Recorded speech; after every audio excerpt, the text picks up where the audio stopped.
2022 and 21-23. Okay. So I'm sure those who are incoming first year, I'll get to see you more often when the course starts. And of course, those who are in the first year moving to second year, many of you know me already. Today, I think today and the next session with Prithvish sir is going to take. This will be on blockchain. Now, blockchain is a little complicated topic to understand. Okay, I'm sure many of you have heard about blockchain. Many of you have heard about Bitcoin. Maybe some of you have also dabbled with trading, or at least creating a wallet on Bitcoin. Trading cannot be done in India, but a few years back it was possible. So some of you have heard about the lot of terminologies that are around, lot of hype around it. In fact, now if you look at it, blockchain is going through a period of what is called as a trough of the hype cycle. So there was a 2017-18, there was a huge hype. Now there is a trough, and it's expected that it will again take up and stabilize around 2025. So there's a lot of hype around it, a lot of enigma around it, a lot of misconception around it. Now, in these two sessions, obviously, we will not get into the technology part of it too much, because that's a little complex. And there are two reasons why it's a little difficult to understand blockchain. First reason is you cannot see a blockchain. Okay. So typically what happens is that when you want to learn some product or some software, you can see that product. For example, if you ask, okay, can I learn, let's say, Excel? Okay, so I can show you an Excel, and this is how it works. You can learn that. So can you show me a payment app, how it works? So I can show you a payment app and show you how it works. So these are front-end applications. If you ask me how does an SAP look like, how does an ERP system look like, I can show you an SAP and show how SAP works. So these are typically front-end systems which you can see. But blockchain is a back-end system. You can't see blockchain, in the sense that if I show you an application on blockchain, let's say a application of, let's say, land record. Okay, that's one of the known use cases of blockchain, of recording land details on blockchain. If I show you the application for land record on blockchain, it will look like any other web application. It will just be like a website where you maybe upload the land records, something like that. Okay, so it will be a very simple web application. It will look like a very simple web application. Similarly, if any of you have gone into any Bitcoin exchange, you might have seen things like public address, this kind of things, the term Bitcoin, but that's also a front end. Okay, you really can't see internally how some of the technology like hashing and cryptography, they're working. Okay, unless you actually go and create codes that do it, which is very technical in nature. So because you can't see a blockchain that way, it is difficult to visualize how it works. So that's problem number one. Problem number two is, because the new technology, it is not productized. So what do I mean by productization? See, in any technology, when it begins, when it is starts, when it's in the very early stage, you need to do a lot of coding to make the technology work. Let's say 20-25 years back, if you have to make that's a very simple software, let's say a payroll software, you have to write lots and lots of lines of code. Now that is not required, because already companies have written those lines of code, and those lines of code are available off the shelf. So if today you want to implement a payroll system, payroll means through which you provide payment, you don't have to really, a company for who wants to implement payroll doesn't need to really write any lines of code. They can just install and do some changes, which is called configuration, some basic changes, and can implement. So it's very easy to implement by any business user. who doesn't necessarily have a very deep technical knowledge, doesn't need to know a very deep technical knowledge. Now, that is not the situation for blockchain because it's a very, very early technology and it has not yet really been productized. There are attempts by different companies like IBM Hyperledger, Microsoft Azure to productize some parts of the blockchain which can be implemented without doing a lot of coding, but they are very, very early stage, alpha stage, beta stage, etc. So they are not really stable.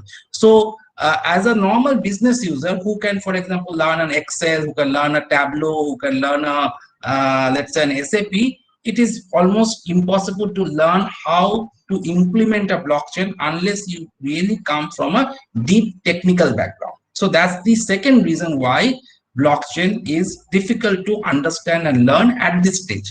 It may not be so, let's say 5 years later, when it is expected that this productization will happen, the applications will, the spread of applications will increase, and there, a lot of people from business background can easily pick up blockchain. But today it is not the case. So that's why this is difficult to learn. So what we are going to attempt in these 2 days is not really teach you the technical fundamentals of blockchain, because that's too much of an ask. What I am going to do in today's session is to try and answer the question of why blockchain? Why do I need blockchain? There are so many technologies around. By technology, I mean information technology, digital technology, and it has been there for quite a few years. From the 70s, computerization has been there. The digitization has been there for quite some time now. But in spite of that, why do you feel that there is a need for a technology like blockchain? What is the exact problem that blockchain is promising to solve? So I will try and answer this question, why, in a more business format, so that everybody from a general business background is able to understand that. Probably in the next session, Prithvish sir is going to touch upon a little bit about the how part of it. Again, the how part of it, as I mentioned, is very, very technical. But whatever inputs I've got from Prithvish sir, he is going to talk about some of the basic science behind blockchain. For example, what is the role of cryptography? Okay, what is the role of something called hashing? Okay, these are the very fundamental technological and scientific concepts that are used in blockchain. So what are those and what is the use of that? Probably Prithvish sir is going to cover in the next session. But this session I'm going to cover. So I'm going to cover the why part of it, whereas Prithvish sir is going to cover a little bit on the how part of it. Okay, so this is the background. Also, it's important to note that while Bitcoin or cryptocurrency is the most well-known application of blockchain because of certain reasons, that's only one of the applications of blockchain. Blockchain has several applications in different domains like healthcare, land records, supply chain, etc. Essentially, remember one thing, that whenever there is a transfer of asset between business network or among business network, that is where there is an utility of blockchain. So there has to be a transfer of asset to be a to justify a case for blockchain. Something has to be transferred from somebody to somebody else. It can be money, in which case it's cryptocurrency. It can be land. It can be, let's say, information about your certificate. Let's say when you took an admission in Praxis, you must have submitted, for example, your class 10 results, class 12 results, graduation results, etc. That's also a transfer of asset in form of information. Okay. It can be, let's say, some important document. For example, when there is a transportation that is happening, let's say internationally, let's say a cargo is moving from India to US. So there are multiple transfer of hands that happens. Okay, the cargo goes through transfer of hands multiple times. Okay, from the seller to the shipper to the customs authority across multiple countries. So each time there's a transfer of hand, that basically is that there is a transfer of asset. Suppose there is a photograph or a painting, and you want to sell a painting. So there is a transfer of asset. So whenever there is a transfer of any asset, there is a case of blockchain. If there is no transfer of asset, there is no case for a blockchain. For example, let's say you are you are creating a purchase order. Okay, so you are creating a purchase order and you are transferring that to your procurement department to process the purchase order. Okay, or something like that. So there is no transfer of asset, but moment this purchase order is given to the vendor to supply material, that can be a transfer of asset. So if there is a case where there is no transfer of asset, okay, suppose you are suppose you are doing a planning for your material, how much material you are going to need in an organization. There is no transfer of asset. When you are receiving the material, there is a transfer of asset. But when you're planning for a material, there is no transfer of asset. So whenever there is no transfer of asset, there is no case for a blockchain. Because it's not that blockchain will be applicable everywhere. It will be applicable only when there is a transfer of asset. And when there is a transfer of asset involving multiple people. For example, when you are in case of a land record, there are multiple people that may be involved. There may be people that are involved from the government side. Remember, government is not one entity. Government is many entities. There may be a land record department which may want to certify the area of the land that is taken. There may be a municipality which may be approving certain aspects of the land. There may be a police department that may be verifying certain things. There may be some other departments who are verifying some other aspects of the land. Okay, so it's not, there are multiple government entities, central, state, local government, multiple government entities. It's not one. And there may be multiple hands. So you may have to, so person A sells the land to person B sells the land to person C. There is a long traceability of who is selling land from whom. So there is a network of people and business involved in the transaction. If the transaction happening between only two people, A and B, and it stops there, then there is no need of a blockchain. Because one of the fundamental things about blockchain is trust. So usually when it happens between two people, then the need for trust is less. So blockchain, remember, is required when there is a transfer of asset. You are transferring some asset, and when a large number of people and organizations are involved in the process of transfer of assets. That's where there is a case for blockchain, and that's why there is a challenge of mobilization of blockchain, because always there is a question of who is going to mobilize all this set of people. You know how difficult it is to coordinate between different government bodies. Okay, so now you think of a situation where you have so many government bodies as well as people need to transact on the same platform, okay, which may be a blockchain network. So it's very difficult to bring all these people into one platform. So those are the practical challenges that you face when you're implementing blockchain.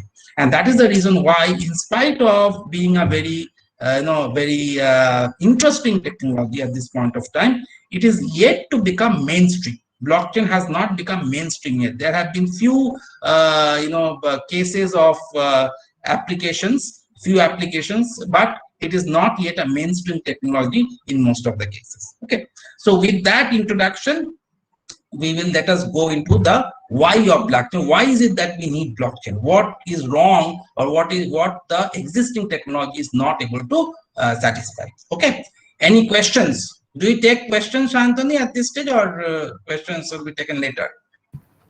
I think better at the end, sir. Okay, fine. Yeah, no problem. Yes. So we'll take the questions at the end, but do keep your questions ready. So let me just pull out a presentation. No, just 1 minute. Shantanu also, I'm wondering, because it's a long presentation, you may forget their questions in the end. So if maybe we can take 1 or 2 questions, because otherwise after 1 hour people will forget. So 1 or 2 quick questions and we can continue perhaps. Okay. If there are any questions, that is. Okay. Yes. Yeah. Any quick questions before we continue?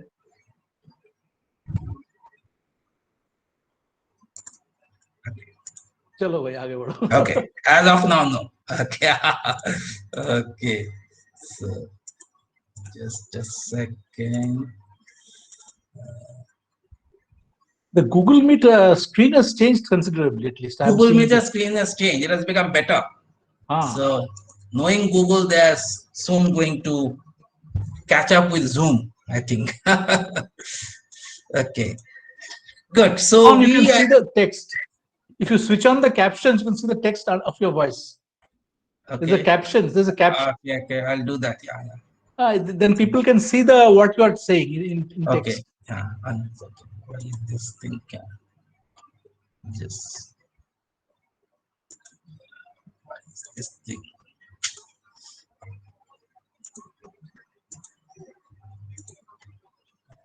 Okay. Switch on captions.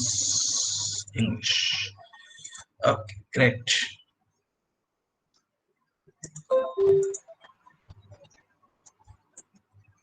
Yeah.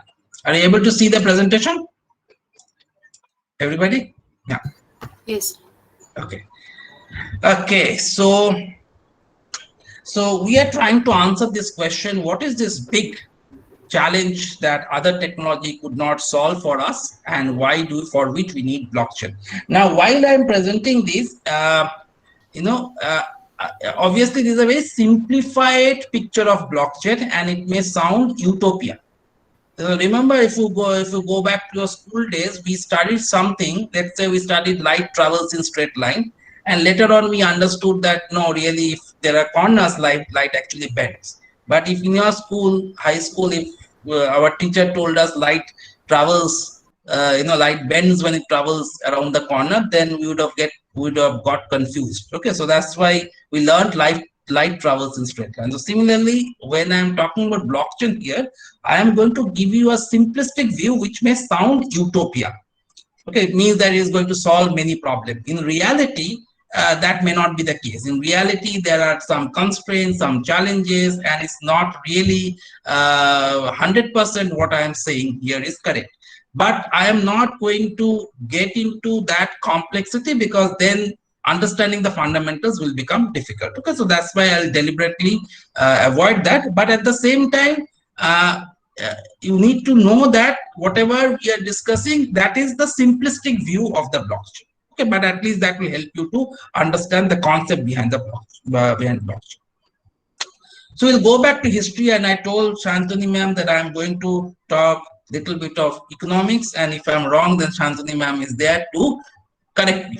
So let us go back to history and let's talk about ownership and exchange of assets. As I mentioned, that blockchain is all about or needed when there's an exchange of assets of any kind. So if you look to history, and those of you who have studied a little bit of economics, you know that exchange of assets creates value. Okay, some of you have studied about the Ricardo's theory of comparative advantage, where you exchange cotton for rice, and you produce what you are good at. Okay, and that's how civilization progressed. Okay, that's how human society generated surplus. Okay, humans generate surplus, animals don't generate surplus. Little bit of them, maybe some animal will kill something and store it, but not enough. Okay, but humans generate a surplus. And when this surplus was generated, there are some characteristics of this ownership, because fundamentally, when you look at blockchain, we are talking about what is called a verification of ownership to a distributed ledger. So this concept of ownership and understanding this ownership is very, very important, as well as the exchange. So what are the characteristics of this ownership in the pre-industrial age? So let us understand that. Now, there are 4 fundamental characteristics in the ownership or exchange of goods in the pre-industrial age. The first characteristic was physical possession as a proof of ownership. That means if I have to prove that I own this particular land, I have to live in that land. If I have to prove that I own, let's say, this computer, the computer has to be with me. Moment the computer is not with me, the computer doesn't belong to me, the computer belongs to the person who has the computer. So this is how pre-industrial age worked. Okay, the ownership in pre-industrial age worked. It is very similar like the animal kingdom. In an animal kingdom, the animal owns, let's say, animal has killed something, the animal owns the whatever and prey the animal has killed, as long as the animal is the tiger is close to the prey. When moment the tiger leaves the prey, some other tiger will come and grab. That there's no document, there's no proof that this prey is that a particular tiger's. Okay. So that's one. Second is simultaneity of exchange and transfer of ownership. That means if I am exchanging, let's say, cotton for rice, the exchange is happening simultaneously. I give in one hand and I take in one hand. Okay, so it has to happen simultaneously. Okay, the exchange was happening among known and trusted individuals, village economy. Okay, and there was an easy enforcement of the conditions of exchange. For example, how much rice is equivalent to how much cotton. So some agreement will be reached, and if that agreement is flouted, then there'll be a local village people who will come and intervene and solve the problem. So in a pre-industrial village economy, these were the fundamental characteristics in which the goods were exchanged. But that fundamentally changed with the Industrial Revolution, because in the Industrial Revolution, we know the production of goods, both the production as well as the distribution of goods started happening at scale. That means it was not between individuals where exchange of products were happening, but it was happening between business networks. Corporations came up, organizations came up, and exchange of goods and services were happening between business networks. And it was happening across geographical boundaries. Now, this created a disruption in the process of exchange of establishing ownership and exchange of assets. Okay, so far so good. Any questions? Any quick questions? If there is some immediate questions, then you can always ask. Okay. So, so what we saw was that the ownership in this industrial age can no longer be established by physical possession of goods, because you may possess a land or building or whatever factory, but you may not be living there. Okay, and you might have, for example, written a book and you have printed the copies of the book, and the book is, maybe the content of the book is owned by you, but the physical print copies are the ownership of the publisher. So the same product can be owned by multiple owners. The exchange of ownership or the transfer of ownership may not happen simultaneously. For example, you buy a car on EMI. So when you buy a car on EMI, you get the car, but you promise that you are going to pay. That is also an asset. The money that you are paying in exchange of the car, that is something that you are promising to pay every month. So there is no simultaneity in the exchange of asset. Okay. It is happening between unknown entities. Unknown in the sense that you may know the organization, but you may not know the specific individuals who are running the organization. Two corporations may be engaged in exchange of assets, where none of the organizations know the specific people in the other organization. And obviously, because it is happening across multiple geographies and across, not simultaneous, multiple business organization, enforcement of the conditions of exchange of transaction was difficult, because who is going to arbitrate if there is a dispute? Previously, it was a village headman or somebody who was arbitrating.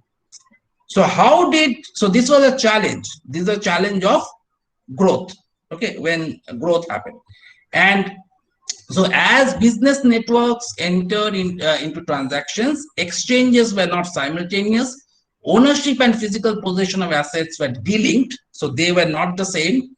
Enforcement of the conditions of exchange became difficult, and trust became complicated to establish. So this is the first challenge that human civilization faced, okay, when there was a growth in economy. Now, how did human society solve this challenge? This is very interesting turn here. So human societies solve this challenge by creating what is called artifacts. The artifacts were kind of representative of the physical asset. For example, let's say a document that describes, or a map that describes your land, that represents the physical land that you possess. The money is also an artifact that represents in some way the wealth that you possess. Okay, so so these artifacts were created that represented the physical assets, because of the problems that we mentioned, that you can the ownership cannot be proved by physical possession of the assets. So you need to have these artifacts. So instead of having the land, you have this artifact. So that's the first thing that human society did. What is the second thing that human society did? The second thing was something called ledger. So ledger was basically a record to exchange and the transfer of goods. So it was documenting the transaction, and that was the early introduction of the accounting system that we know today. And we all, those of you who are from accounting, you know the whole concept of accrual-based accounting. So accrual-based accounting solved the problem of lack of simultaneity, because while you are paying an EMI, there is a liability that is booked in your account, which says that while you have an asset, which is the card, you have a liability to pay so much amount for the card. So even though your transaction is not simultaneous, you have not paid for the card wholly, there is a ledger where it is maintained that you are liable to pay this much amount to get the full possession of the card. Okay, so that is the second artifact. The third artifact was a contract. So contract was basically to record promise. What is the agreement between you and the other person with whom you are transacting? So essentially, instead of trading physical goods, you are actually trading promises. You are promising, so that's why the promissory notes came in. You are promising to pay something, and in lieu of that, you are getting the card. So that's the third thing that happened. So what you saw was, you had these artifacts as a proof of ownership of asset, ledgers as a record of exchange and transfer of artifact, and contract which records the conditions of exchange. So this is what human society invented. But with this artifacts, ledgers, and contracts, it represented physical goods. It was not a physical good itself by itself. It represented physical goods. It represented a physical value. There was another set of or another big problem that came in. So we'll talk about that problem.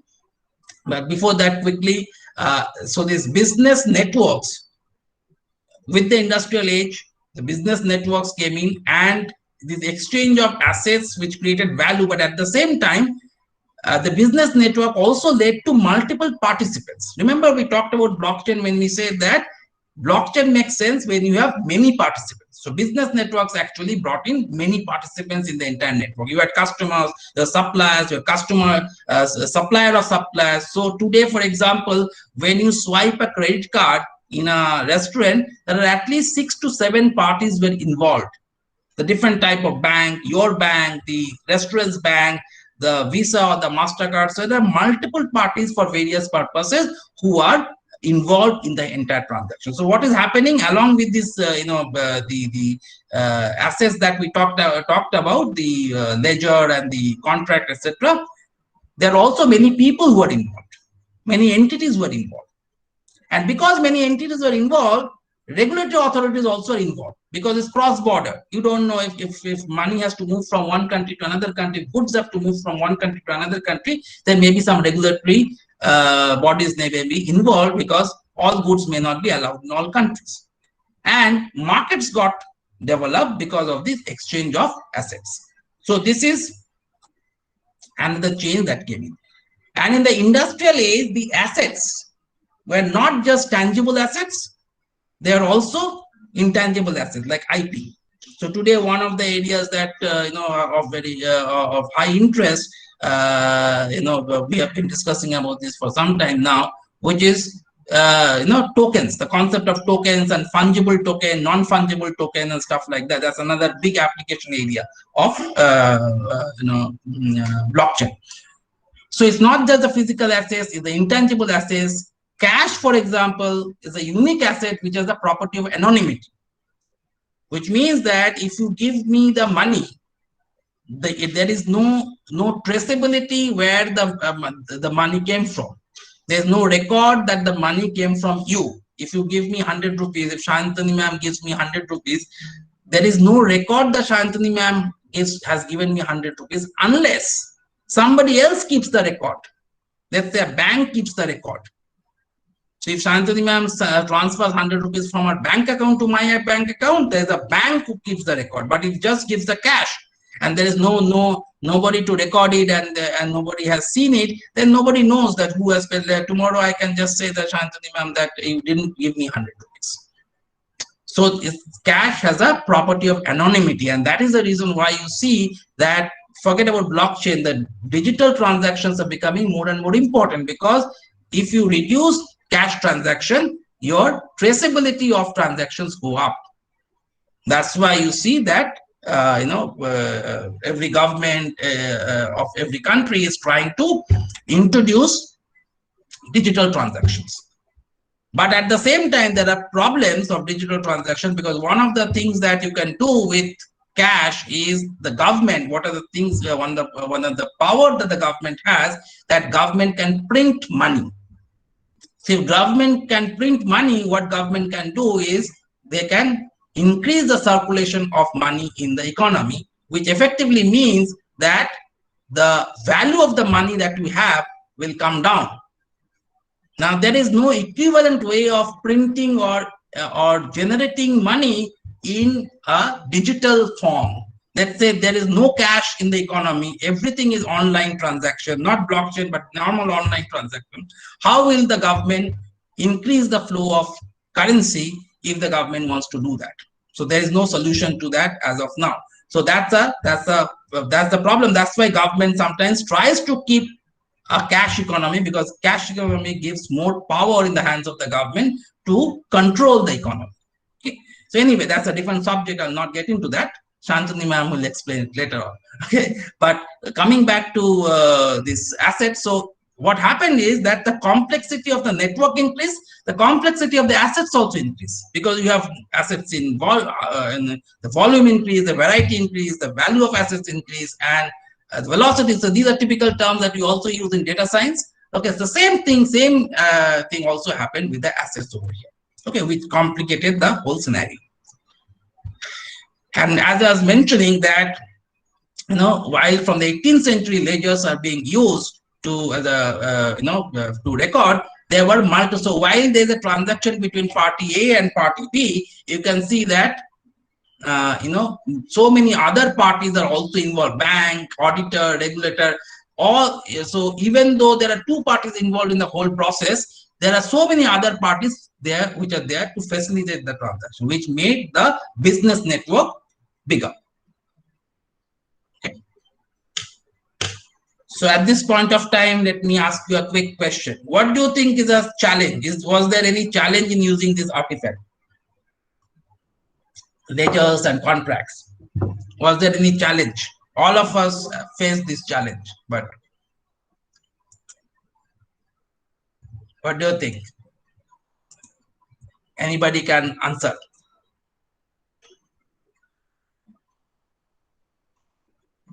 No? Any questions in between? Shoham says calculation. Okay, Shoham says calculation. Calculation is a problem. Okay, what kind of calculation? You're saying the calculation of the ledger and all, that's a problem. Okay.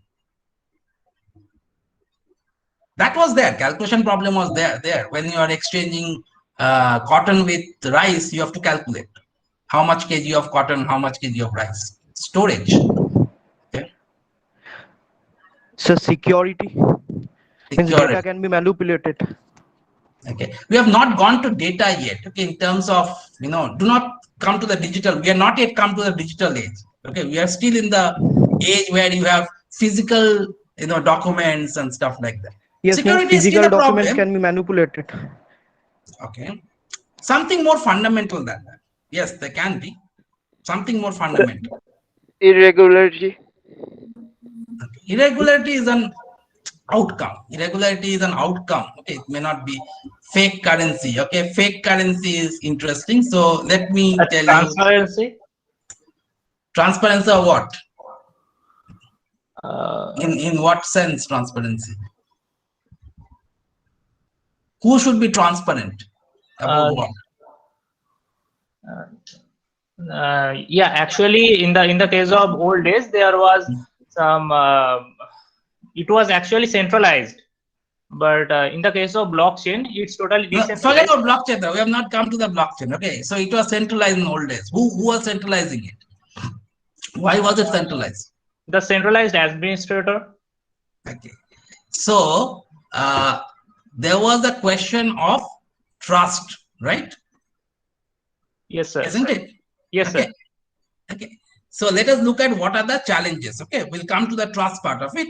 First of all, it was inefficient, because I think one of you mentioned probably little indirectly that there was a cost in terms of maintaining the ledger. Somebody has to do the calculation, somebody has to maintain the record. So there was a cost, there was a time required to maintain this additional ledger. So it was inefficient. That's the first problem.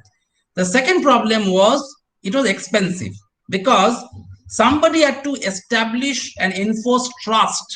Because remember, these were documents which are representing physical assets.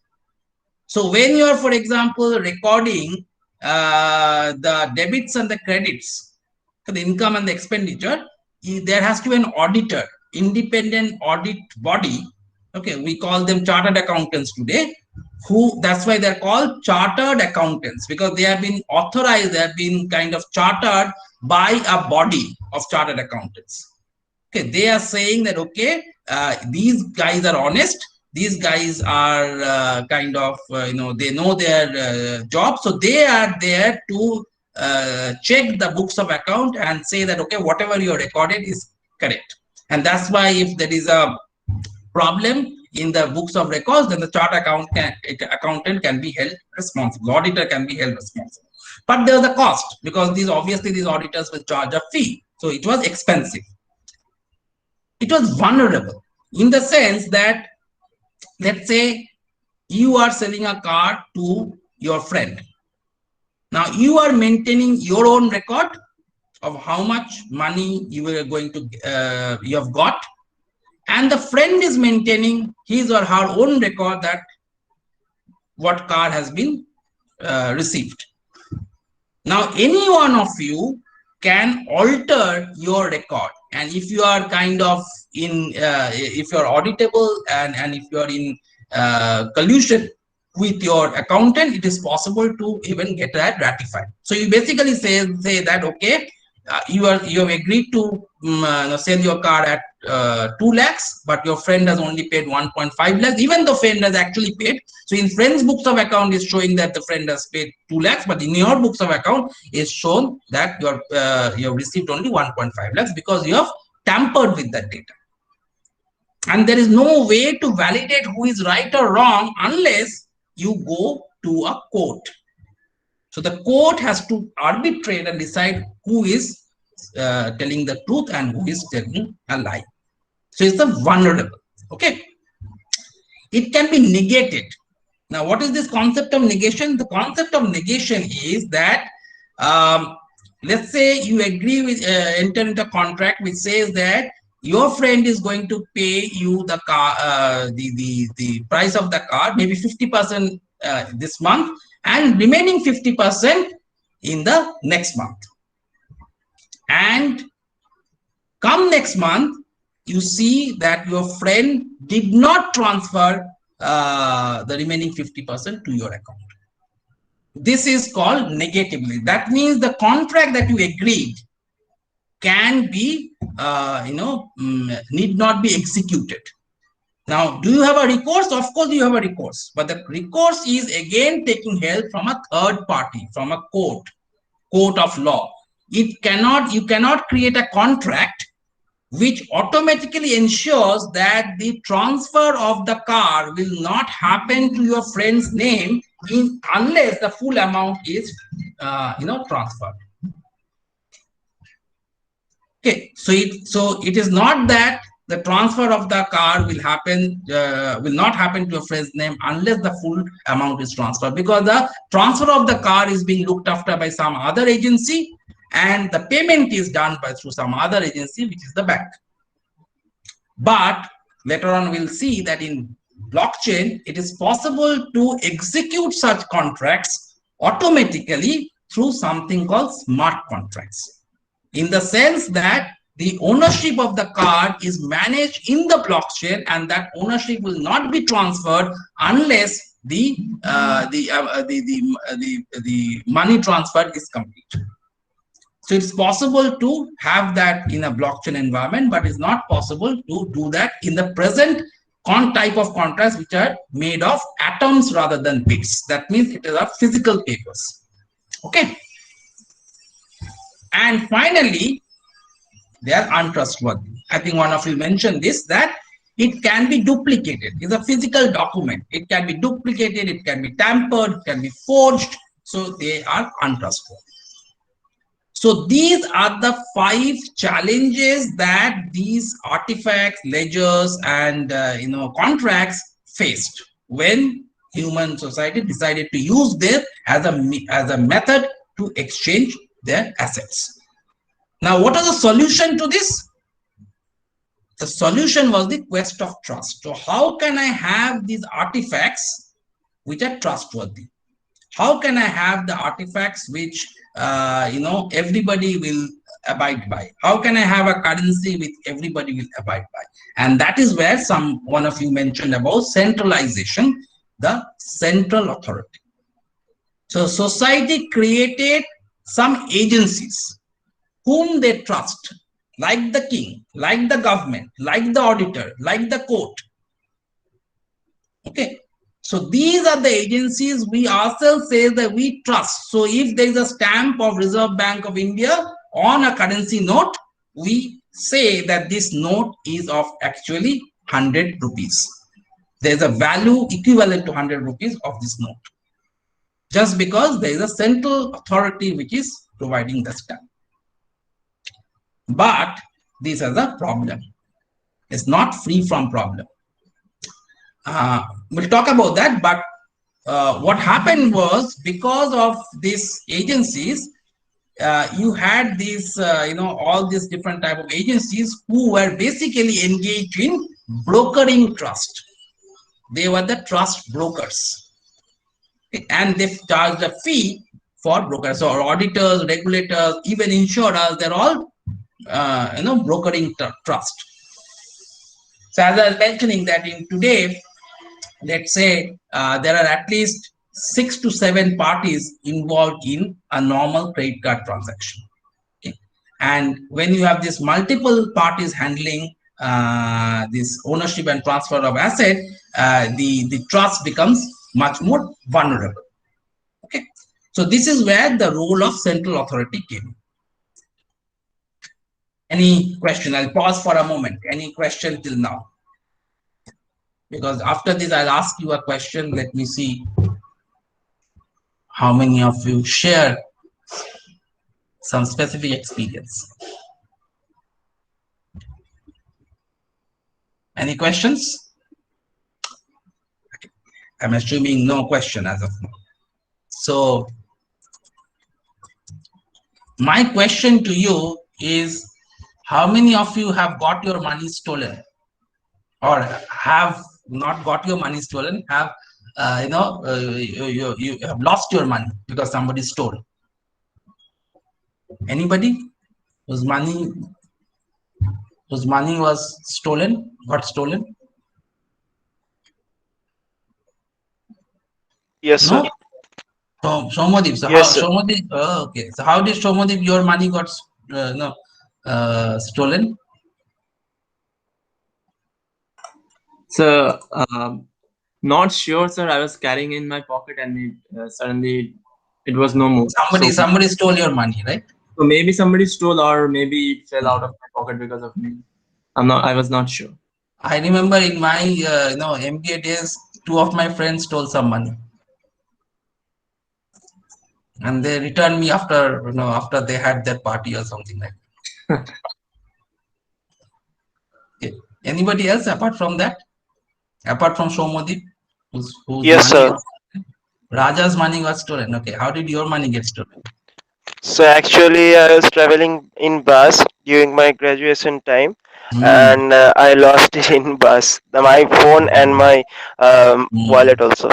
Okay. So next time you should be careful. Okay. Yes, sir. Yes, sir.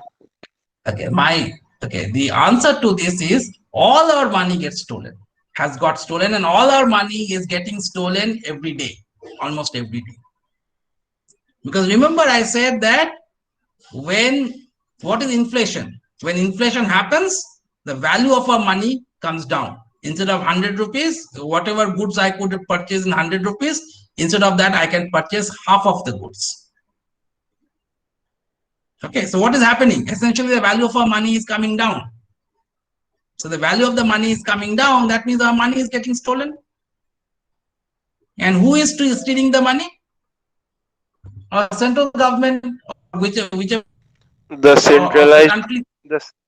Centralized forces are stealing the money because they are printing money, or they are this is resulting in inflation, because of which the value of our money comes down.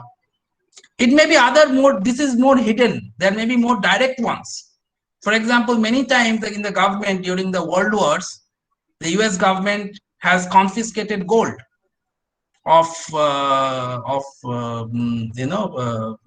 citizens.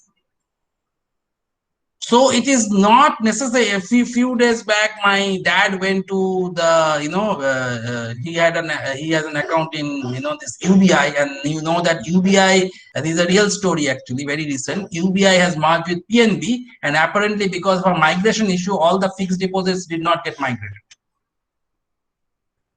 So kind of somehow it was sorted out, but initially they could not find all the fixed deposits. And if they couldn't, if it was not sorted out, actually the money would have got stolen. So sometimes we feel very safe that our money is in bank, our money is in our record of our asset, which is the land record. Okay, our certificate is with the university. I'm sure many of you have faced a situation where you have gone back to you lost your certificate, you have gone back to your university asking for a duplicate certificate in the university and say that I don't know where your record is, or you have to, maybe you have got the record back after a lot of hassles and a lot of trouble. These are all your asset. Okay, your university degree certificate is also your asset. So it is not necessary that the central authority is always trustworthy. We don't seem to realize that in our day-to-day life, but it's a fact. And that is the reason why humans try to figure out that is there a better way to establish trust rather than just the central authority. And that's where we'll come to blockchain. We're not yet there, but we'll come to blockchain. One of the solutions, one of the ways of establishing trust is this distributed ledger of blockchain. Okay, but we'll come there. We are not there yet. Parallelly, what was happening along with this problem of establishing trust, the information age came in, and the information age brought in some fundamental changes, and the information age also went through certain phases, okay, trying to solve some of the problems. It did solve some of the problems, but created some new. Okay, we'll talk about those new problems. First was this advent of ERP. So ERP was basically the age where you are centralizing all the information. Okay, and ERP did solve some of the problems, but ERP could not solve many of the core issues that we are talking about as far as blockchain is concerned. For example, ERP was still an inefficient process because there are duplication of entries. If there are multiple organizations running multiple ERPs, then every organization had to have its own ledger. So you may ask why. The answer is very simple, that why is it that multiple organizations cannot have one combined ledger is because who is going to own that ledger? No organization will give ownership of that ledger to one central authority or one of the organizations.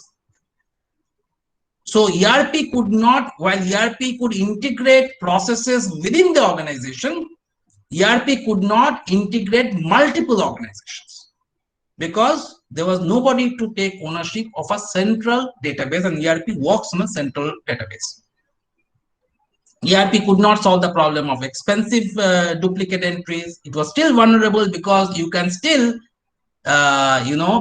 change the entries in ERP. May not be at a user level. If you are a user, like if you are a purchase officer or a production planner, you will not be able to do that. But the system administrator can change the entries if the system administrator knows enough about the ERP tables, etc. Okay, it is still negatable because because it's not spanning across multiple organizations. You can still negate, and it was untrustworthy. In fact, it was more untrustworthy because ERP, the fundamental premise of ERP was that of centralization. It worked on monolithic systems, so ERP could not solve the problem. Then came the next information age, and during 1994, and I want one of the students to answer this. Okay, there was a leading computer scientist, quiz question, who claimed to have invented a technology that will be decentralized, that will not have any discriminatory characteristic, that everybody is free to use. It will be open, anybody can use it.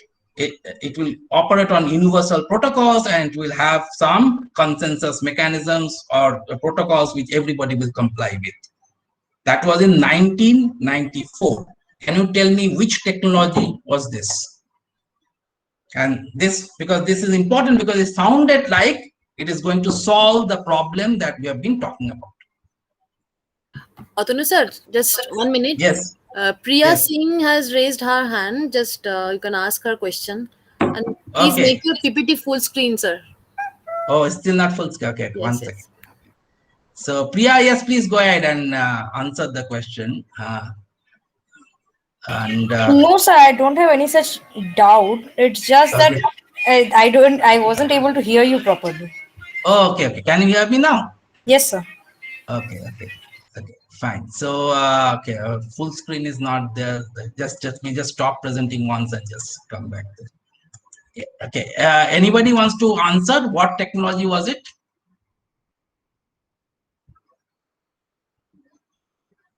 Blockchain, 1994. Not yet blockchain.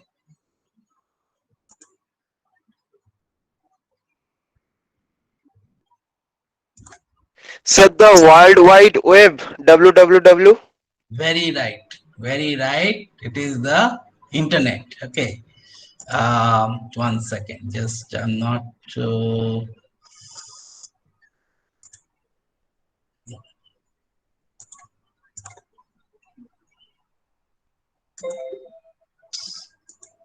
You are able to see the full screen now? Can you see the full screen now? Yes? No, sir. Not yet. Why No, is sir. it Go to slideshow and make it full screen. No? No, I have gone to the slideshow only. It's not happening. Nice. Even now it's not there. Mhm. Okay, 1 second. Just give me a second. Let me do the.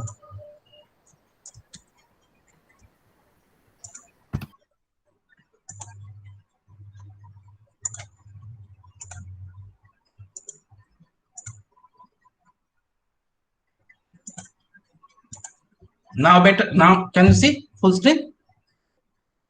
Yes, sir. Yes, sir. Okay. Great. Absolutely right. Okay. One chocolate from my side whenever the campus opens. Okay.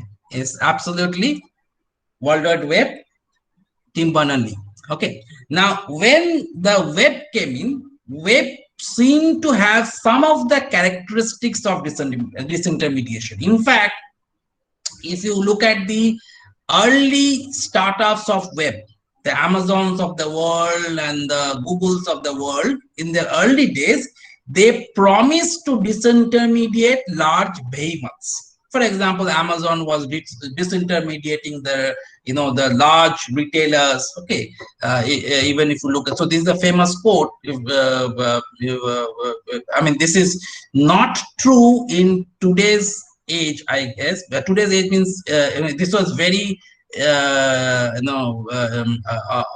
highly used quote 5 years back, because we were then overawed by the Ubers and the Facebooks and the Alibabas and the Airbnbs of the world, and we say that how are they doing so much of business without having assets? But today we know that there are some of the challenges. Today we are aware of the privacy issues that are there. We are aware of the monopolization that happened. But in the early days of internet, these companies had the promise of disintermediating some of the large corporations. Okay. But this did not solve many of the problems. In fact, it created some more problems. We'll talk about that. But along with that, there was another thing that was happening. One was the internet, the other was the digitization. So digitization of the physical artifacts. So that is another thing that was happening parallelly. For example, instead of money, you had the digital currency, or transacting money through digital methods, online transactions. Instead of letters, you had email, music, photograph. All of these things were getting digitized. So the assets were getting digitized. Now this will lead to a very fundamental problem. Okay, we'll talk about that. So it's true that digitization disrupted, both digitization as well as the internet disrupted a lot of industries. Okay, and we know the names of in banking, in media, in entertainment, many corporations were becoming extinct because of this digitization. But this euphoria about the information age 2.0 was short-lived, in the sense that while it did do a lot of good to us, it also introduced some challenges. And some of these challenges were bigger than the challenges which these information age was expected to resolve. Now, what are those challenges? The first challenge was the return of oligarchy. And we are talking about this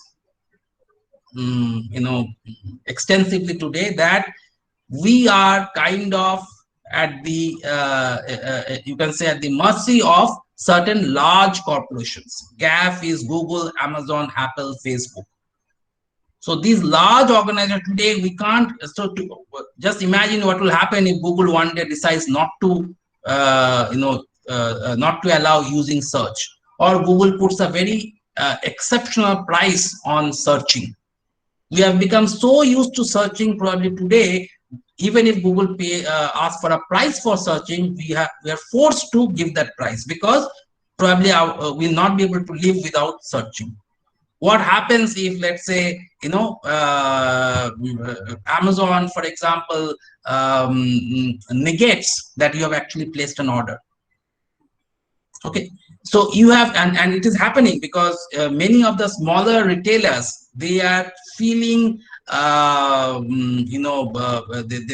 kind of at the mercy of the Amazons of the world, because they are charging huge commission from them, and they have no way to reach out to the customers, because every time you search for a product, first 5 search results definitely are from Amazon. So these guys have no way to reach out to the customers. Okay, and that is one of the reasons why other alternate products like Shopify and all are coming up, is because of this. Okay, so that's one of the biggest problem that has happened. And The reason for this, later on when we when some of you get into this digital courses, you will learn about this whole concept, or even in the, I think in the IT course will be there, the whole concept of network effect and platform model. So there's a reason, there's a science behind why these companies have become such big. Okay, I'll not get into that, but this is one of the major reasons or major disadvantages of the internet economy that has come up. Okay, the second problem is the security, and today this has become, today only there was a news about the Twitter, the whole issue about Twitter and what the government is doing around it.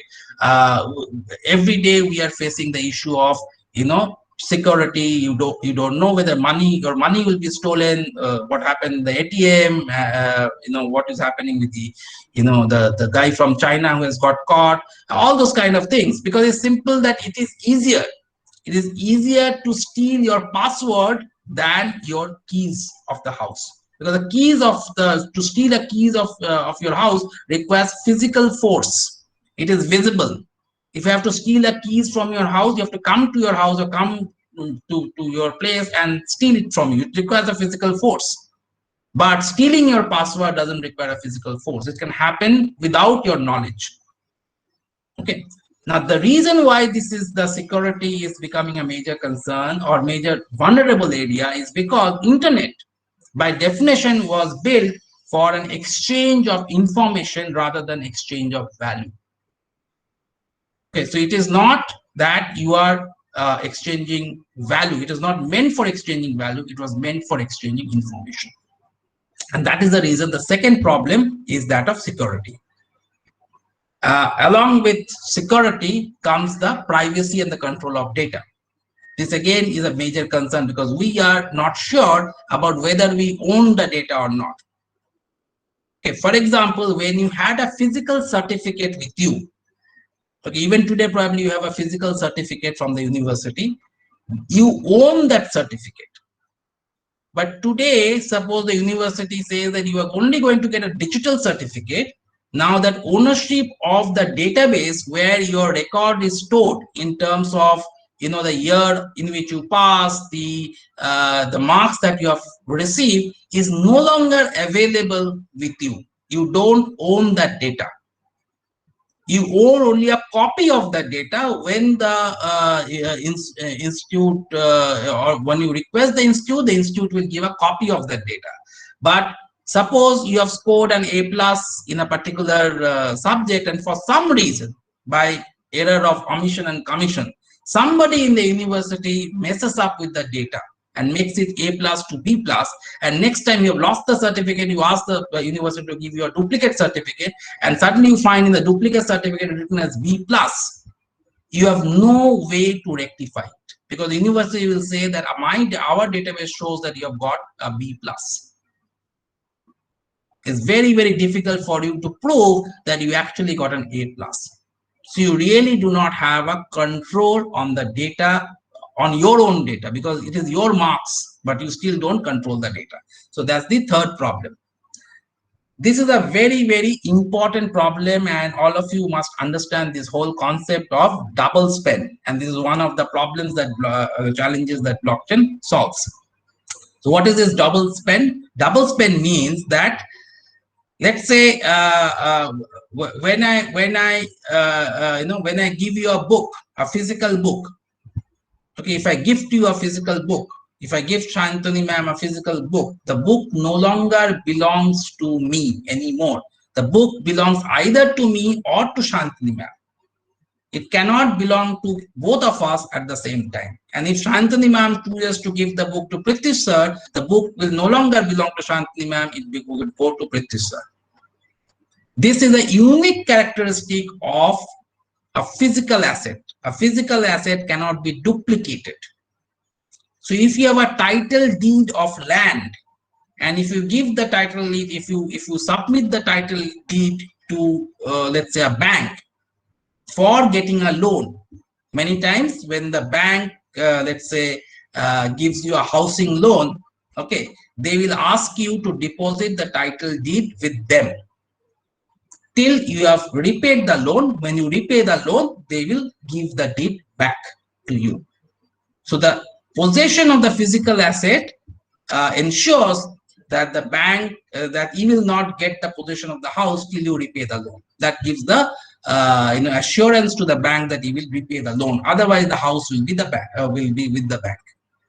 But this will not happen if I give a PDF document to Shantanu ma'am. A digital copy can be duplicated at ease. So Shantanu ma'am can send that digital copy to all of you without spending a single penny. So suppose I have written that book and I should get royalty for the books getting sold. I will get no royalty because the books have got copied multiple times. This is the problem of double spend. This is a specific problem in digital assets. In a scenario like money, when you're transferring money from your bank account to your friend's bank account, the same double spend problem exists. But we do not see the double spend problem. We do not feel the double spend problem because there is an intermediary called the bank who is keeping an account of our spend. If the bank was not there, I could have, if I have 100 rupees with me, I could have given Shantanu ma'am 100 rupees and Pitti sir 100 rupees and CP sir another 100 rupees, and all of them would have received 100 rupees from me, even though I am possessing only 100 rupees. That is possible if it was just a digital currency without an intermediary like a bank. But because there's a bank, we don't see that. But if it's a physical 100 rupees, this is not possible.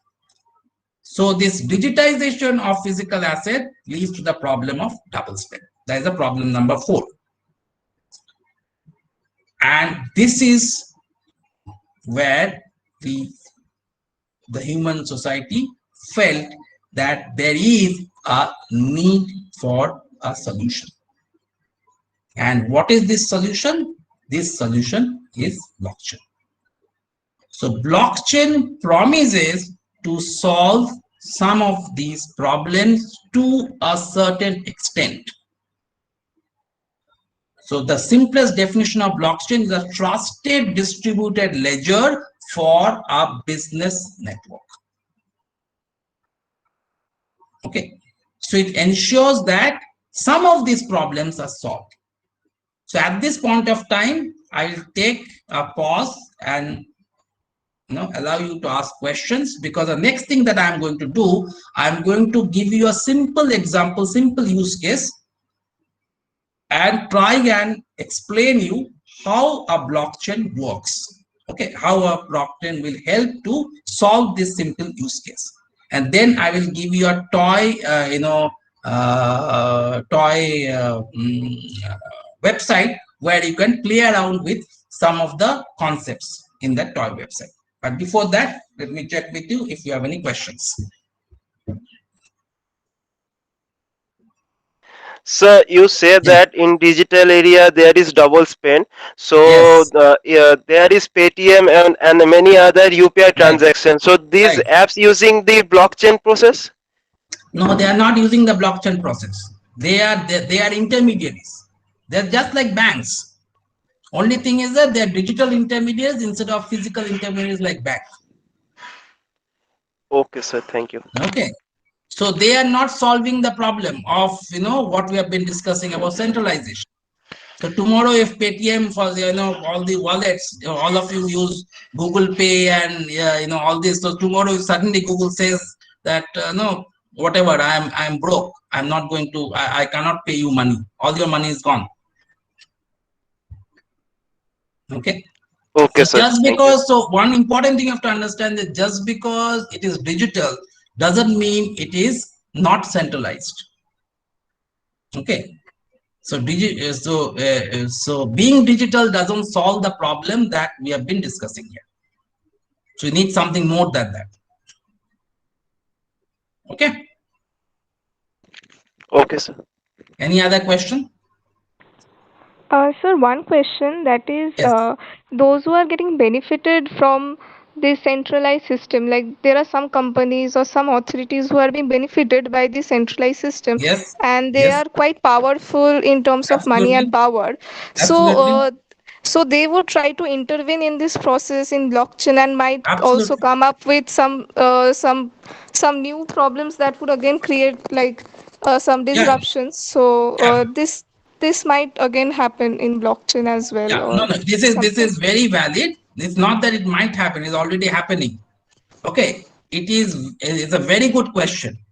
Okay, first of all, you have to understand that you are absolutely right. The central agencies, their interests may get affected because of the blockchain, and that is why you have so much of controversy around cryptocurrency, because Yes. some of the central agencies feel that it's not right for whatever reason. They have their own of course own logic also. Okay, because you also have to ensure that, okay, if something like a cryptocurrency becomes mainstream, it becomes a mainstream currency for country, and if some technology disrupts the entire thing, let's say tomorrow some other technology like quantum computing comes or something happens, okay, because of which the entire technology fails, then what will happen to the economy of the country? So there are some genuine concerns. At the same time, there are some interests that might get affected if the system becomes decentralized. This is one of the reasons why something called health information highway, okay, it's one of the very good use cases of blockchain. All of us have health records, right?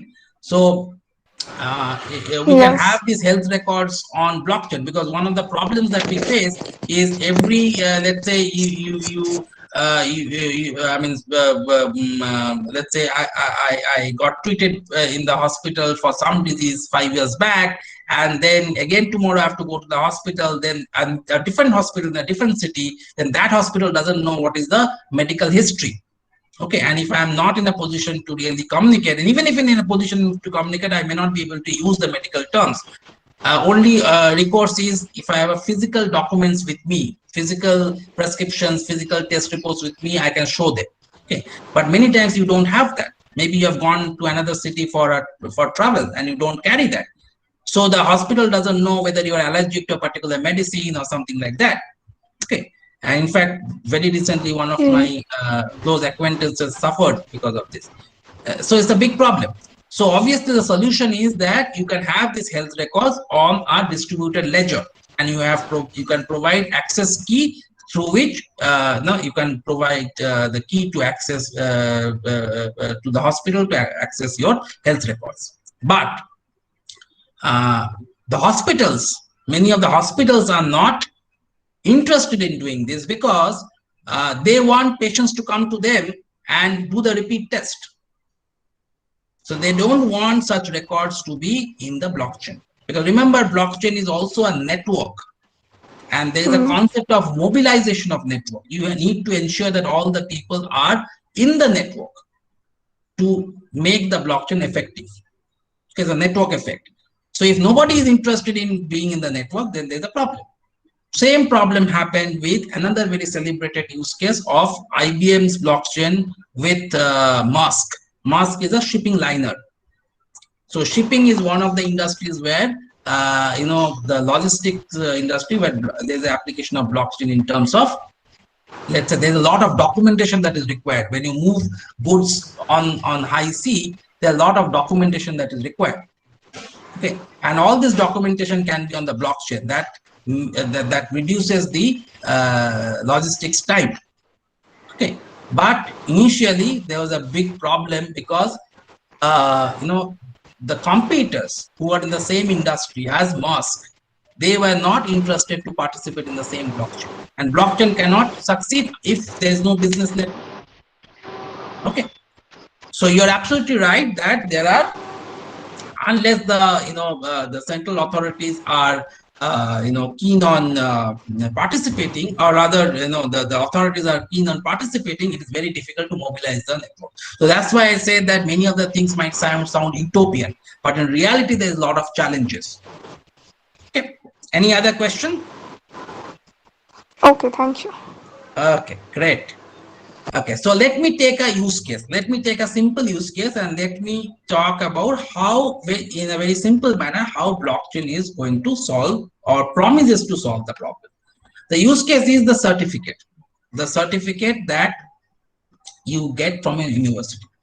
So the first objective, of course, was to digitize, right?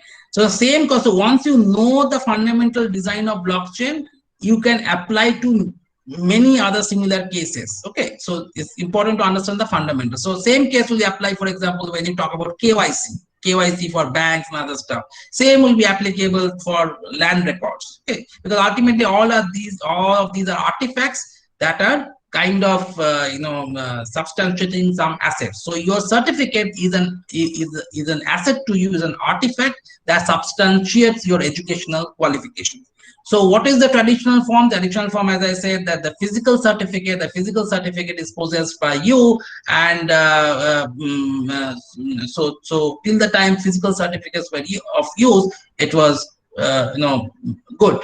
But physical certificates were not efficient. That means, if somebody wants to see a certificate, you have to you have to go and physically show the certificate to you. If the certificate is lost, then the certificate will be the university has to dig out the record and issue another certificate. So obviously the physical certificate is not the most efficient way. So what was the solution? The solution was digitization. But the problem of digitization is that in the digitization, your record of your certificate, which may consist of, let's say, very simple thing like your name, date of birth, okay, maybe marks, okay, something. These are there in a form of a database. Now those of you who are probably moving into the second year know that this is structured data, which can be stored in what is called a relational database management system. Those of you who are joining will get to know of this very soon. But some of the data may not be structured data. For example, this may also require a photo. This may also require, let's say, your fingerprint. Okay, so this may not be a structured data. In case of land record, this may be something like a map of the land. So these are unstructured data, maybe images. Okay, so both structured data and unstructured data can be stored in a central database. There are different, the database for structured data and unstructured data, the type of database is different, but they can be stored. But the problem is that and if you want, let's say, if you want to get a copy of the certificate, you can always request. So this is with the university. Okay. So this database is this database cannot be with you, obviously, because it contains not your data, all the students' data. So who can have the authority of this database? The authority of this database has to be with the university. Okay, so whenever you need, let's say, a copy of the certificate, you can always ask the university to go and find the and issue a certificate, maybe a printed certificate or any other digital form of certificate to you. Okay, fine. But the problem is, as I mentioned, that the ownership of data is not with you. That is problem number one. Problem number two is there may be other people who are interested in the data. For example, let's say you want to do a PG in Praxis. So Praxis also needs a copy of your university certificate. Let's say you want to go to a job for company one also needs to have a copy of your certificate. Company two, after some years you move to company two also needs to have a copy of a certificate.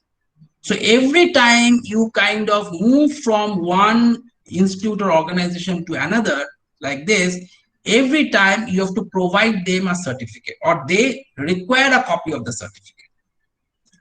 Now, what is the process of provide, or what is the method by which you can give this certificate? So when you come to Praxis, Shoniti ma'am will ask you the copy of the certificate. So one way is that you make a photocopy of your certificate and give it to Shoniti ma'am. Okay. Similarly, when you go to company one, the same thing you give it to the company one. That is one method. Okay. Now, obviously, that will ensure that, or that will require that you take on the ownership to provide the certificate. Also, there is a problem that how do you ensure that you are not forging the certificate? Okay, so maybe the institute also will need to have a verification. They will ask, let's say, the university to validate the certificate that you have provided is a real certificate and not a fake certificate. Okay. So there is a lot of inefficiency in the whole process. Okay, because you have to give a copy of the certificate, the institutes have to check with the university. So there's a lot of inefficiency. Secondly, the ownership of the data is with the university completely. The ownership of the data is not with you.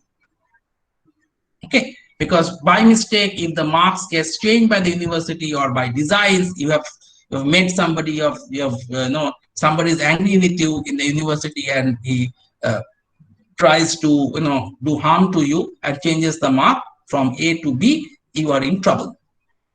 Okay, so ownership of the data is with the university. Yes.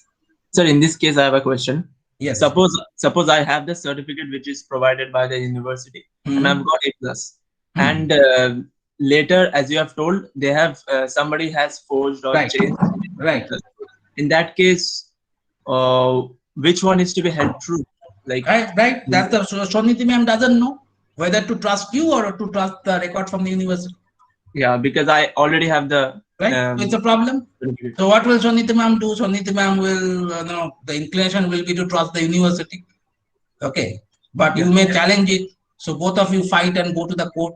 And the court has to figure out whether you have tampered or the university has tampered. So long process, right? Yeah. By the time you know what happens in court, by the time 3 years are gone and you could not do your MBA. There are many cases which are held in court. Right. So we need a better solution. So what is the better solution? The better solution is that what if each of these people, let me use another pen, each of these business network, now we are getting into the concept of business network. So all these companies, institutes, they form a business network, including the university. All of these get together and say that, why don't we have a copy of this data with each one of us? Instead of the copy being with one university, why don't moment, whoever, okay, Sion passes, so this is Sion. I'm just taking a name. I'm sure there's one Sion in the batch. Okay. So Sion passes from the university, a copy of this data gets copied in the computers of each of these participating entities. These are called the nodes. Okay. So one problem is solved, that it is no longer with one central authority. It is now distributed. But then how do you ensure that one of these nodes do not change? This company somehow is very angry with Sion, doesn't want to take Sion, and deliberately changes the copy. So you need to ensure two things. First thing is that whenever any changes or any entry that needs to be done, there has to be a consensus. Remember that there is no central authority. The central authority has ceased to exist.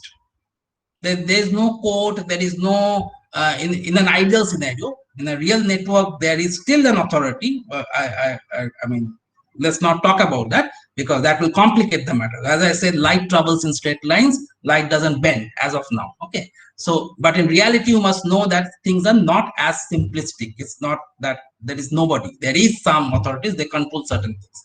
But as of now, assume that there are no authorities. And each of these nodes, they agree that, look, if any change has to be made, the change has to be ratified by at least 50% of the participating nodes. just like a voting system.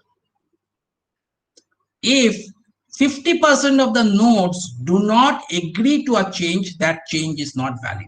Whether we are talking about adding a new record, we're talking about changing a new record, anything like that. In fact, you can't change a new record, you can only add.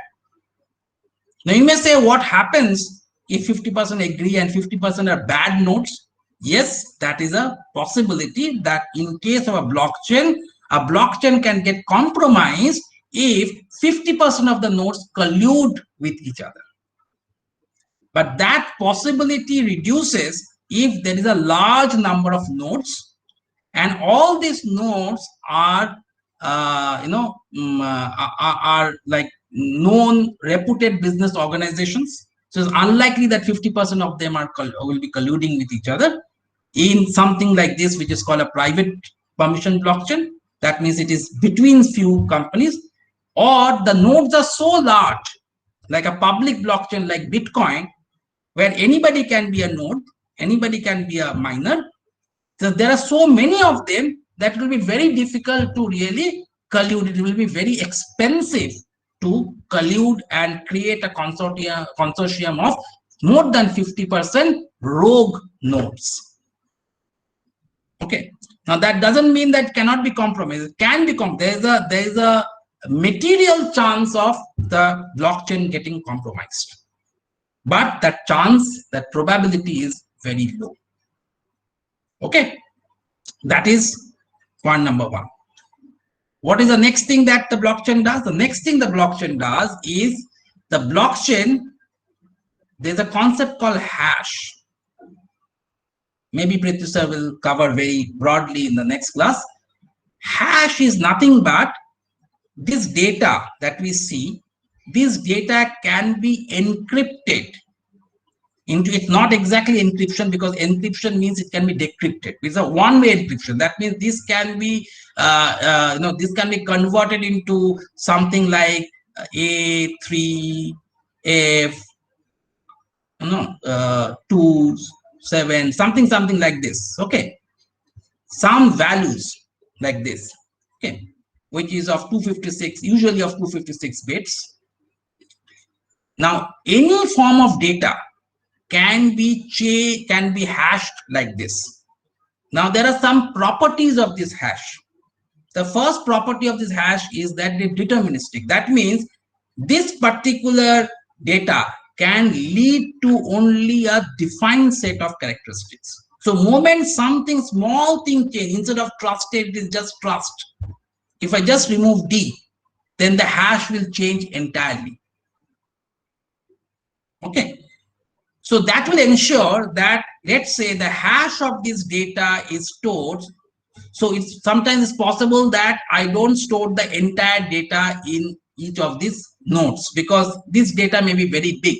Maybe, let's say, especially the unstructured data may be very big, and each of these nodes may not have enough space to store the data. So I may just store the metadata, what is called a metadata. That means I will store, let's say, some ID, record ID over here, and I will store the hash of all that data that is over there. I may still allow the university to store the original data, but all these nodes will have the metadata of the ID and the hash. So what is going to happen? If the university subsequently wants to change any of the data over here, this hash is going to change. So moment the data changes, the hash is going to change. So let's say Praxis wants to get the certificate. So Praxis will ask the university to give or fetch the hash of the or get the hash of the data that the university has provided, compare it with the hash that is there in the blockchain. The hash is stored in the blockchain, and that this hash in the blockchain is difficult to change because it has to go through the consensus mechanism. Okay, so if the university has actually changed the data, the hash of the data will not match. The two hashes will not match, and immediately Praxis knows that somebody in the university database has changed the data. So that is one way. What is the second way? The second way is that all of these are built in the form of a block. Now, why is it called a block?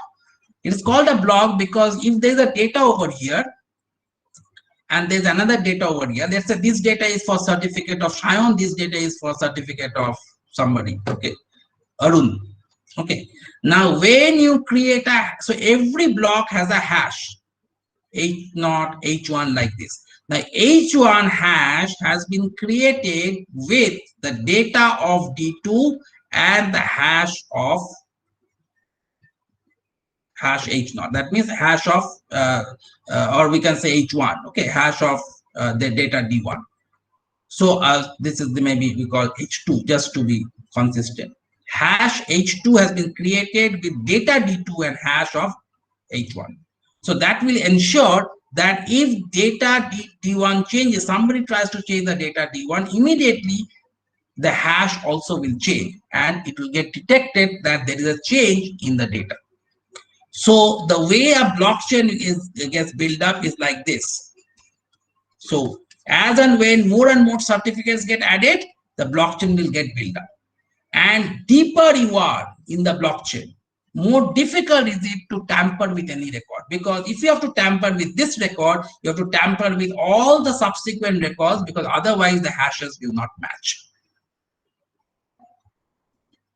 Okay, so this is another very important characteristic. Now, till now, we have been talking about a very important characteristic of immutability. So there is a distributed nature of the blockchain, which is like this. There's an immutability. That means nobody can change it. But there is also an issue of confidentiality. Okay, confidentiality of the data, which means that I may not allow, or Shayan may not allow anybody to check the database and get and find out the certificate records of Shayan. Okay, so Shayan, let's say company 1 wants to read Shayan's record. Now company 1 needs to take a permission from Shayan. This whole concept is done through something called a public private key pair. This is a part of cryptography. So do not confuse the hash and cryptography. Hash is a one-way encryption. You cannot decrypt. So it's not meant for decryption. But public private key pair is meant for encryption and decryption. So I think probably the next session, maybe Priti sir, I'm not sure, may talk a little bit about it. But essentially what it means is that Shayan is going to ensure that company 1 only is able to read the data. So Shayan is going to encrypt the data with the public key of company 1, send it to company 1, and company 1 only can decrypt with company 1's own private key. Private key is something that you keep with yourself, you don't share. Public key is available to everybody. So Shayan, yeah. I'll be beating public key to death tomorrow. Okay, fine, okay. so Priti sir will be talking about that. So it's this is a very, very important concept that ensures that you are not, your data is not seen by everybody, because privacy needs to be ensured. Okay, so this is very broadly, I took a use case of very broadly how a blockchain will work in this kind of scenario. Now I will pause for questions if you have any questions.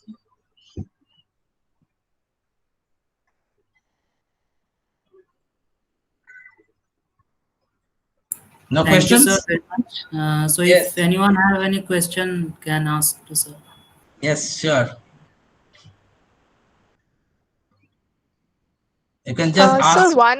So one question, that is, yes. In this kind of system, is there any chances of hacking or this kind of system? Yes, like, yes. There's a finite. Or... Yeah. There's a finite probability of hacking. As I said, that somebody like this hash, somebody can actually change the hash for all these blocks. Okay. Yes. Technically possible, practically possible. But theoretically possible, but practically very difficult to do, because it will cost a lot of effort, and in a public blockchain like Bitcoin, which probably Pritisha will talk about in tomorrow's class, where there's a concept of mining, you need to spend a lot of energy to make such changes. In such a situation, there is no incentive to make that kind of fraudulent activity, or the incentive is very less. So yes, theoretically it's possible, but the chances are very low. Okay, okay. Thank you. So basically, blockchain works on the fact that such chances of tampering with the system is very low. But that doesn't mean that it is not possible. Even for example, hash, we said that same data cannot have is deterministic. Same data cannot have two different hashes, or two data cannot have is collision free. That means two data cannot have same hash. Again, that's a probability. It's a probability of two different data having same hash is very less. But is it a finite probability? Yes. There is an outside chance of two different data having the same hash. Okay. Okay. Any other question?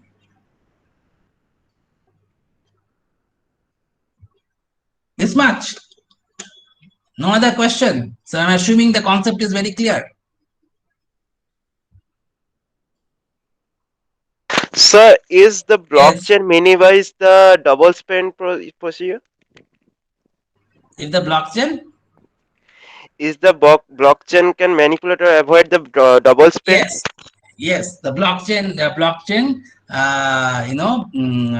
eliminates the double spend problem, because the blockchain has something called a smart contract. Okay, even though it doesn't have an intermediary. Okay, so a Paytm or a bank eliminates the double spend problem by being an intermediary. Here you don't have an intermediary, but instead of that you have something called a smart contract, which will have the rules. Okay, like if A has 100 bitcoins, A cannot spend more than 100 bitcoins. Okay, so of course Bitcoin doesn't have the smart contract. Bitcoin, this logic is baked into the Bitcoin algorithm, something called UTXO, unspent transaction output. So probably Pritisha will cover that briefly. But this kind of blockchain, which are more business blockchains, they have smart contracts. Okay, so the smart contracts will ensure, for example, let's say land record. Okay, so if somebody takes a loan giving a land record, there will be a smart contract which will ensure that the same land record cannot be submitted to another bank to get a loan. The other bank will know that this particular land record is already mortgaged to bank number 1. Okay, so the smart contracts ensure that this double spend problem are eliminated, reduced. So the smart contract data should be shared with the every bank or every branch. Is the smart contract data is not exactly a data, it is a program. Usually it is written in programming languages like Solidity and all. And when a blockchain is created, that is the time when the smart contract is updated. Okay, so that's why I mentioned that when we say it's decentralized, it's not exactly decentralized. What happens is that there is an organization, usually it's maybe a kind of an NGO or a kind of association, okay, who is responsible for mobilizing the blockchain. So they are the guys who will be uploading the smart contracts, who will be providing access to the different parties in the blockchain. Suppose company number 3 wants to participate in the blockchain, so they have to go to a particular agency who are managing the overall blockchain to get access to the blockchain. So there is an agency who manages the access to the blockchain. There is an agency, this agency will upload the smart contract. But once the smart contract is uploaded, neither the agency nor any parties will have any access to the smart contract. They cannot change the smart contract. Okay, so it is not like a normal piece of software which is residing in your server, which you can, for example, ask for a change request and you can change it. So that smart contract is cast in stone. Okay, sir. Got it? Okay, sir, one more thing. Since this blockchain is connected, like each block is connected, like every company is connected through this system. So if by chance there is any defect or if any problem happens in one company or in one block, so will that affect all the other system, the whole system, or the whole system remains unaffected by it? Okay, now you have to define what kind of problem happens. For example, if you say that this particular computer goes down, okay, so that's one type of problem. That's a fault tolerance. Okay, so this computer goes down, no problem, because there are other computers, and as and when this computer is up, it will catch up with the other computer and ensure that it gets a latest copy of the ledger. So there's no problem. Okay, but if you're saying that problem means that one of these computers has some other entry. So this entry, one of the computers, this particular entry has been tampered with. Let's say in this computer, this particular entry is tampered with. Now we just now saw how difficult this can be, because there are two, because the hacker who has to tamper with this entry has to handle two situations. One situation is that it has to tamper with all the downstream entries. Okay, plus the same entries are there in other nodes. And moment there is a change in one entry, all other nodes will find out the change. The 50% rule will be violated, and this change will not be accepted. I see. But the hacker in that case has to, buy in 50% of the nodes to make this change, plus ensure that all the subsequent blocks are changed in all the nodes. So that's a pretty, difficult task, and there has to be an incentive.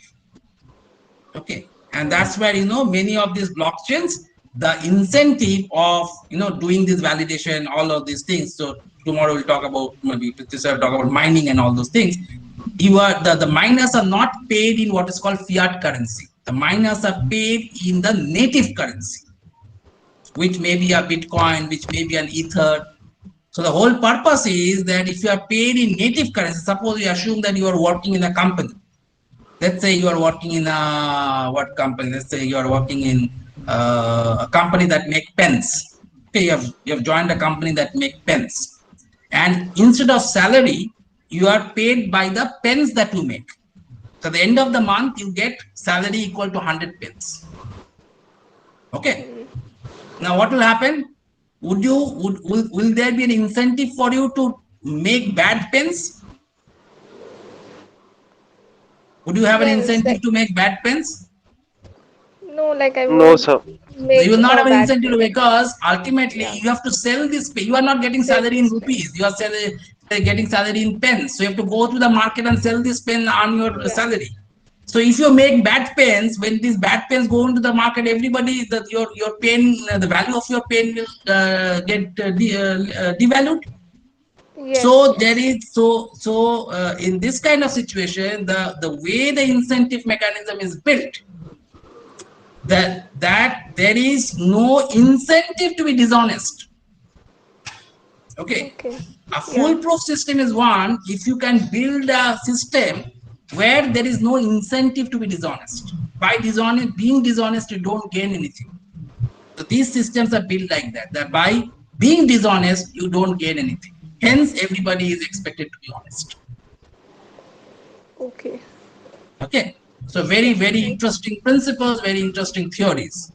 Okay. That's why we say that if Satoshi Nakamoto was a person, the real person probably would have won Nobel Prize. Because a very, very interesting concept. Okay. Any other question? Sir, you are talking about Bitcoin in blockchain. So how Bitcoin actually works?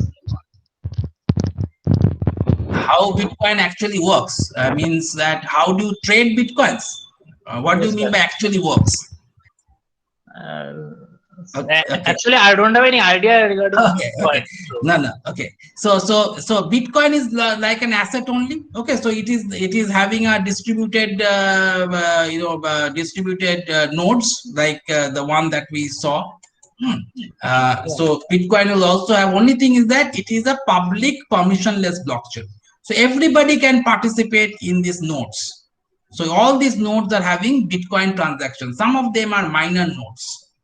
Okay, I think tomorrow probably Pratishtha will cover some of this. Okay, these minor nodes are responsible for maintaining the consensus. Okay, and then if you have A and B, you want to transfer Bitcoin. So you don't transfer money, you transfer Bitcoin from A to B. What you do is that everybody has something called a public address. A will have a public address of A, B will have a public address of B. Okay, so you send Bitcoin from A to B through their public addresses. Okay, by knowing the public, and there will be a consensus mechanism which will ensure that the records of these transactions are updated in all the nodes. Also, there will be a logic which is not exactly a smart contract, but an inbuilt logic which will say that yes, if you have, let's say, 100 Bitcoin, you can transfer, let's say, 20 Bitcoin to B. But if you had 10 Bitcoin, it will not allow you to transfer 20 Bitcoin to B without having any intermediary to keep the records. But the way the records are kept is slightly different from the bank, because there's something called UTXO, unspent transaction output, etc., which is slightly different from the way the records are kept in bank. Okay, so that's how it works. Okay, sir. Thank The you. functionality of it, as a user, that's the functionality of it. But inside, you will have all these nodes having the blocks, all this concept of hashing and everything will work over there. Okay. Okay, Make sir. some sense? Sir, I have a question, sir. Yes. Sir, my friend is a software engineer, sir, and he is mining a Bitcoin through nice hash website. They also told me if you mining a Bitcoin, you have a strong CPU and GPU processor and have a good graphics card in your computer. If you mining a Bitcoin, lots of energy is consumed. Sir, it is possible That's to mine right. Bitcoin? It is profitable to mine Bitcoins. Okay. See, mining Bitcoin has nothing to do with Bitcoin technology. Mining Bitcoin is like investing in stocks. It is like another asset. Okay. So you don't need to know how Bitcoin works to mine the Bitcoin.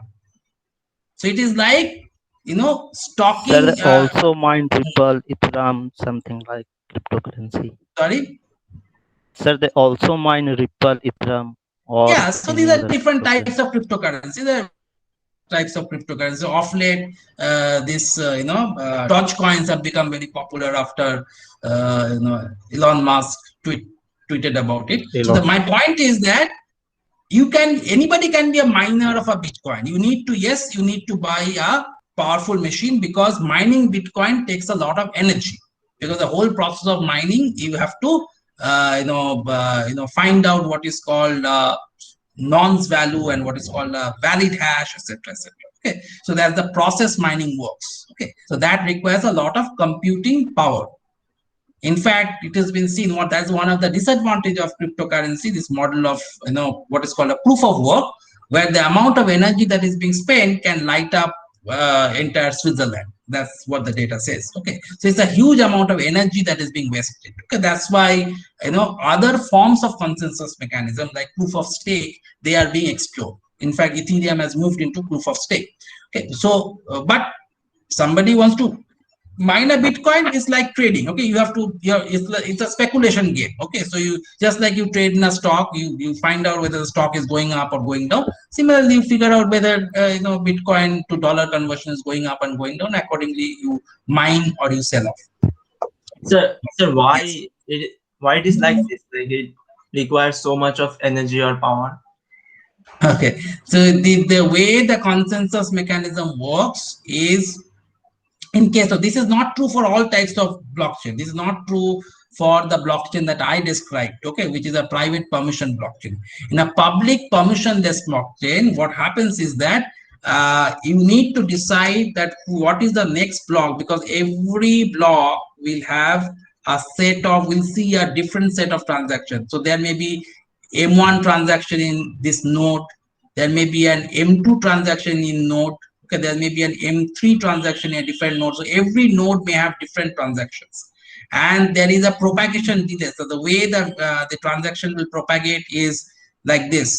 So this is called flooding. All the nodes are not connected with it. This is going slightly technical, so but essentially what happens is that if you look at any point of time, so you have to ensure that the same set of transactions is there in all the nodes, because we are talking about one ledger that is replicated across all the nodes.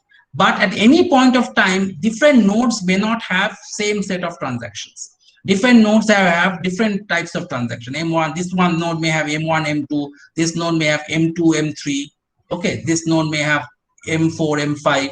So which set of all are valid transactions. So which set of transactions will get added to? So will it be M1, M2, or M2, M3, or M3, M4, etc.? So what happens is that there is a competition that is run, because there is no central authority to decide. So you ask the miners to compete amongst each other in a certain way. Whoever wins, the transactions that particular miner has seen, that will get added to the next block. The remaining transactions will have to enter in the subsequent block. So that competition is built in a way where the miners have to solve a puzzle where the hash value has to have certain leading zeros. So that requires a lot of computing power. And if whichever miner wins, that miner is rewarded with the miner fees. Okay, so that is the process to ensure that the consensus mechanism is managed properly. B, that there is one specific set of transactions that comes in the subsequent node. C, the miners will not be able to manipulate the system because there's a cost of mining. So they won't want to manipulate the system. If they have to manipulate the system, they have to take away 50% of the computing power, which is a lot of money, because it will cost a lot of electricity. Okay, and plus they will get rewarded in bitcoins, which will be useless if they compromise the system. So that is the reason why this entire mechanism is built in this model, and this requires a lot of energy to be spent.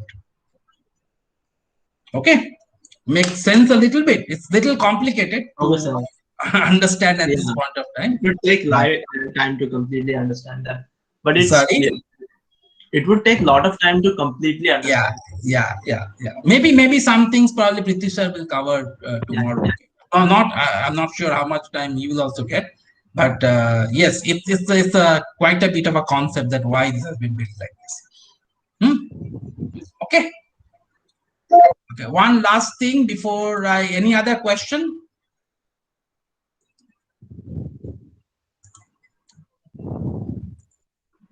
Any other question? Hello, sir. Yes. Sir, is it possible for hacker to steal users' private key and manipulate the data? Users' private key. Yes, if you lose your private key, hacker can do that. So there are various ways to store private keys. Okay. So for that, is there any regulators or authority to claim that if someone steals my private key? Author claim if someone is still has stolen your private key.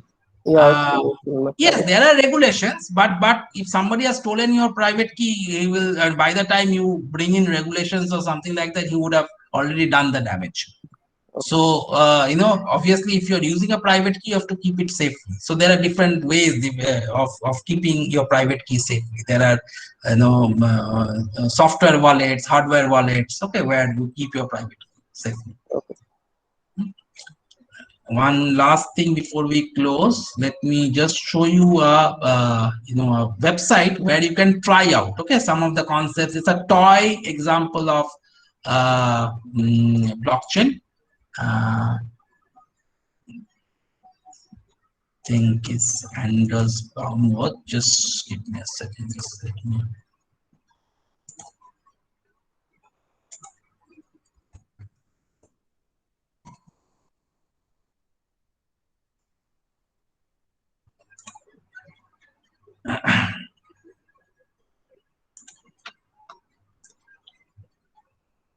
So, where is the chat? No.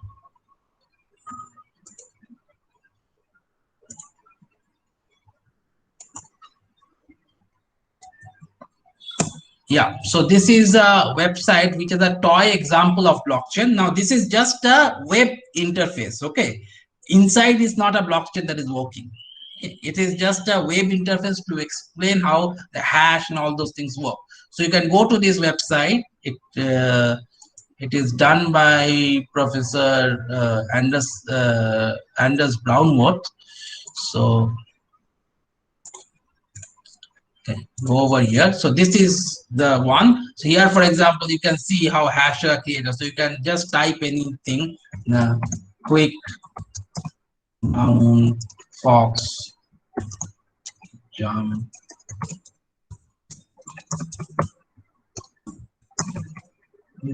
Okay, and you just say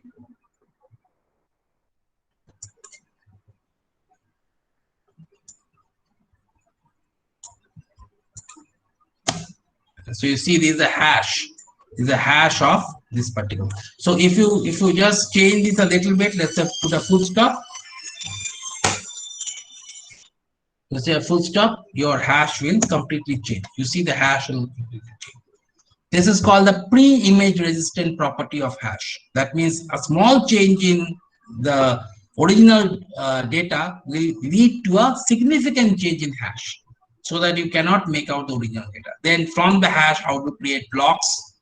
Okay, from the block, how do you create the blockchain? So you can, there's a good video also. You can watch the video and you can try out, okay, how exactly it works. Okay, what is the, I think tomorrow Prithvi sir will cover probably what is the use of nonce and all. So you can see how nonce is being used. Okay. So that's all I had to share for today. Okay. What are the benefits of blockchain? Okay, I think we discussed the benefits of blockchain: decentralization, okay, provenance, immutability. Okay, so all the problems that we discussed, Okay. challenges that we discussed. So blockchain is essentially there to resolve those challenges.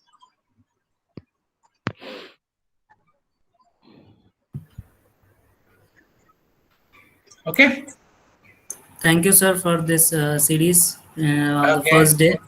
And Okay. tomorrow we are going to have another series of cryptocurrency. So I will request Yes. everyone to join tomorrow at 4 p.m. Thank you, everyone. So we are going to end this.